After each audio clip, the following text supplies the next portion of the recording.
Um, I don't know what you really want to ask me about. Is it about your career? I mean, you guys are doing so great. If I've ever learned anything in my life is that I've made so many mistakes Right, that by listening to other people's regrets or things that they wish they had known when they were younger, there's a yeah, lot to learn there. And we can avoid mistakes and make right. better choices by learning from other people. I So, appreciate. Yeah, yeah. Go ahead. Sorry. oh no, it's okay. I mean, I was just curious about everything in general. Like, how did you get it started in the entertainment business? Was your family okay with it? Yeah. Like, how does that work? Okay. Okay. I was part of a high school group in 1985 Mm. of our school, and most of the guys that came from that group just automatically became professional singers straight away. The group was, Really? yeah, the group was called Kondirana. And Yeah. it seemed like that was my path. So when I was in college, I was studying and working at the same time.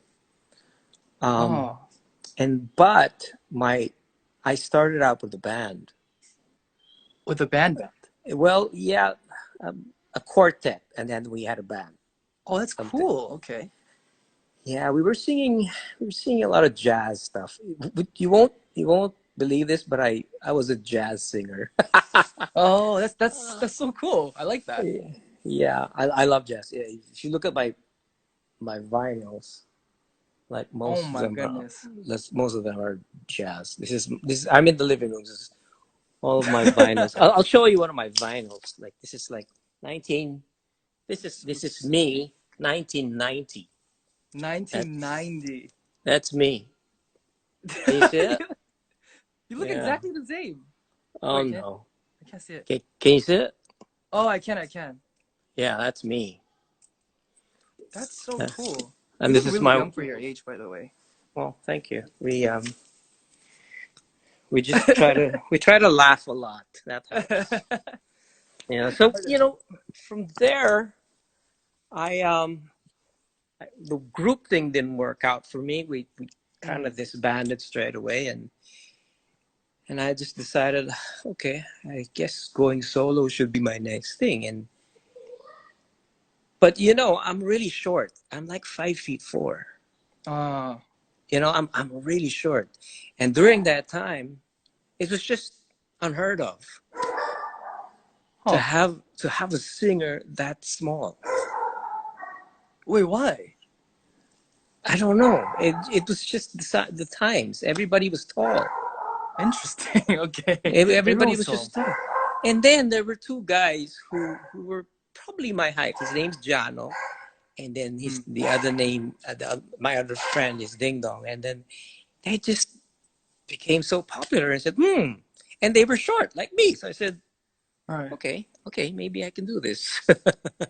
Interesting. Yeah, so I just dove in and I just started doing gigs in a nightclub every Mm. Monday.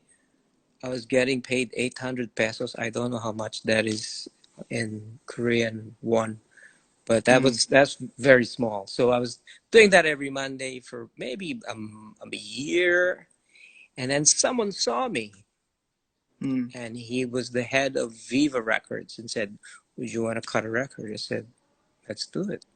So that's that record right there. Wow. And that was like 1989. And then I joined another recording company, Octowards 1990. So 1990. that was the start of everything. But back then, I'm sorry I'm talking too much, but back No, then, no, no. Yeah, go for it. you know, we didn't have digital recordings. Everything was analog. So I would bring all of my, can you Mm. hear my dogs? Yeah, I can. I think they want to say hi. Yeah, I think they do. I had to bring all my gear to the studio. And then do you know what MIDI is? MIDI? Yeah? No. No. Okay. MIDI is how synthesizers, drum machines, sound modules. You know what a sound Oh, you mean module like a is? MIDI keyboard? Yeah, MIDI keyboard. Oh, Yeah. got you. Yeah, yeah, So yeah. all of these instruments, keyboards, sound modules, drum machines, and all of that, they would communicate to each other through MIDI cables, Right. right? And so since back then it was all analog, you'd have to like send a like it's like a sync signal. It's like a high pitch. That thing has to be recorded. Yeah, it's so weird. That had to be recorded and through analog tape, and then it'll Right. play it back, and then your sequencer. Do you still use sequencers? You mean like Cubase, Logic, Yeah, yeah. Pro Tools? Back in the day, we used to call them sequencers. It's like an Right. extra hardware, and then it'll be a slave, and then it'll drive the entire thing. But Oh.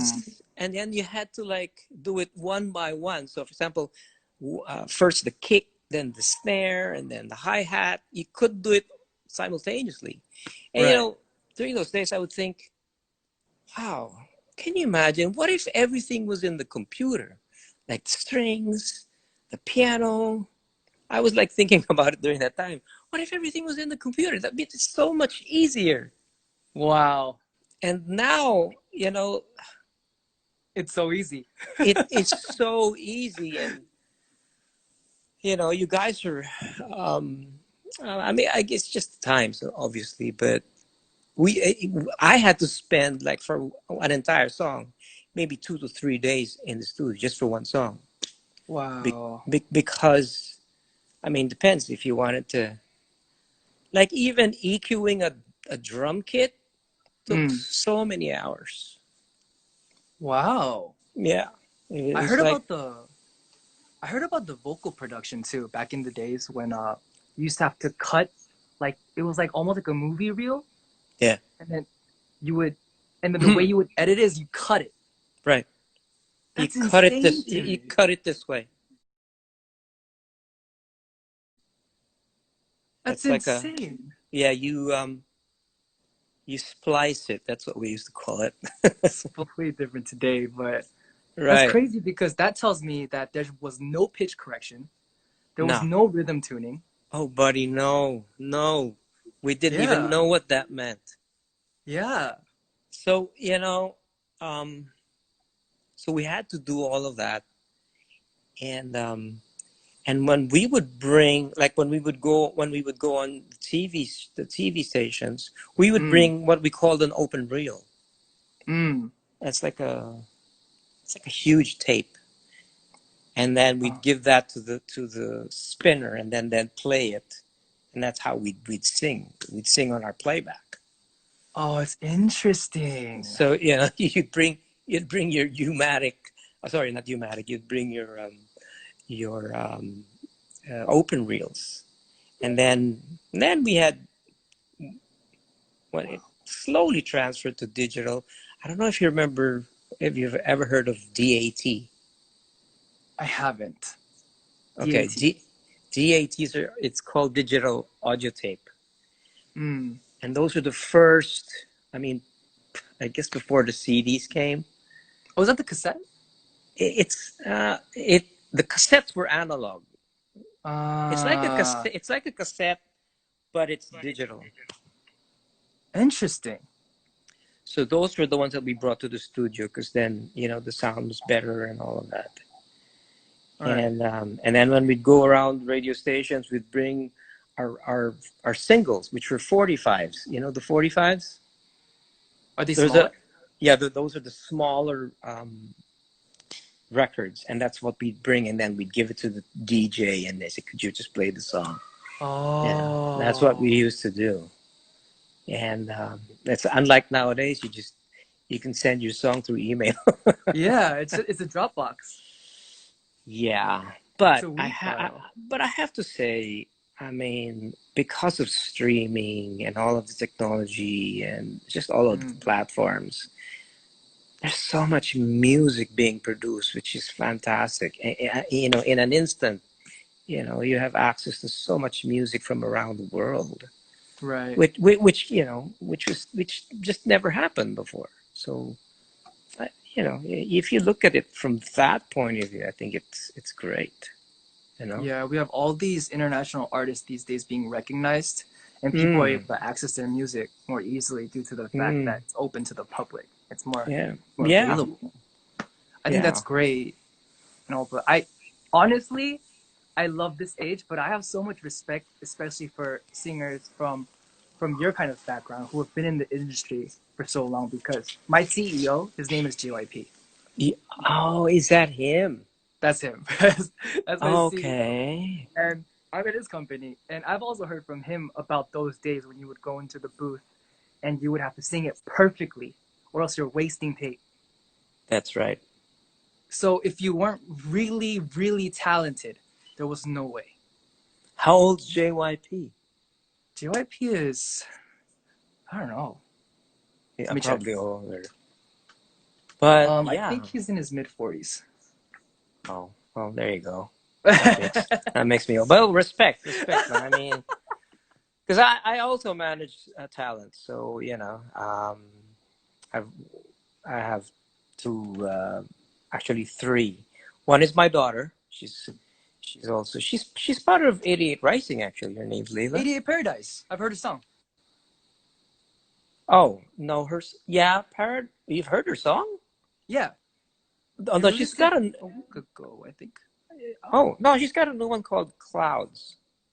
Wait, is that the one that With I with heard?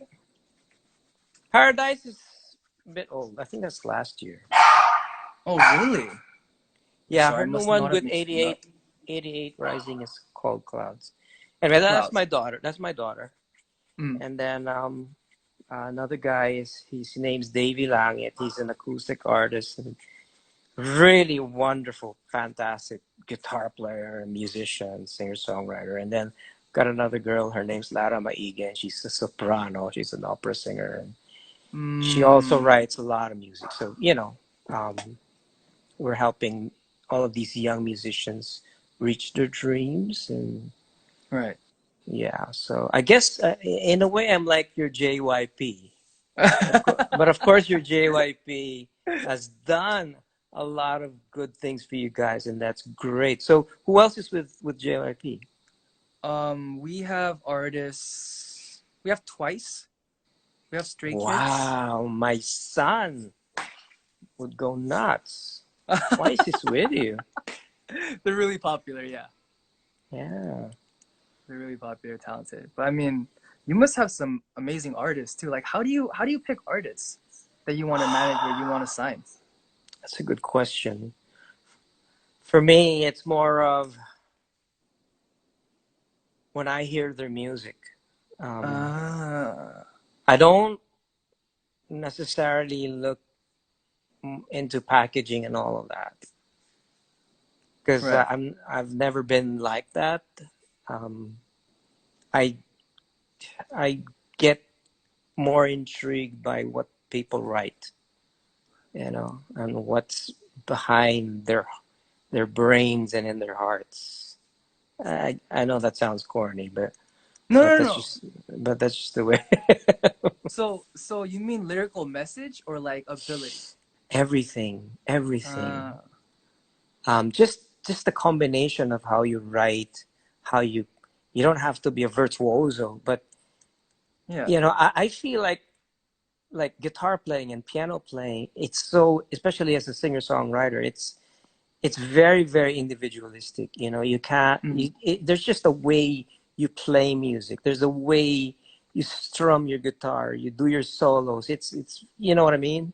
Of yeah. course you can probably do the most famous solos of all time and do that, but when it comes to playing your own music, that's you. That's just you. And no one's going to say, no, you're not playing that right. You can't say that because that's you. That was part of you, which you've harnessed through the years. And, that's why I don't know if you've experienced this when someone else plays your music, it just feels different for you, It is. It's always a different experience. but then you appreciate, okay, that's a I'd like your take on that, or of course it can be bad, but but I, uh, I also appreciate like what some people do with my music, and at the same time, I guess how we will also interpret other people's music. right. Um, that's just your own take. That's just how you feel about it. So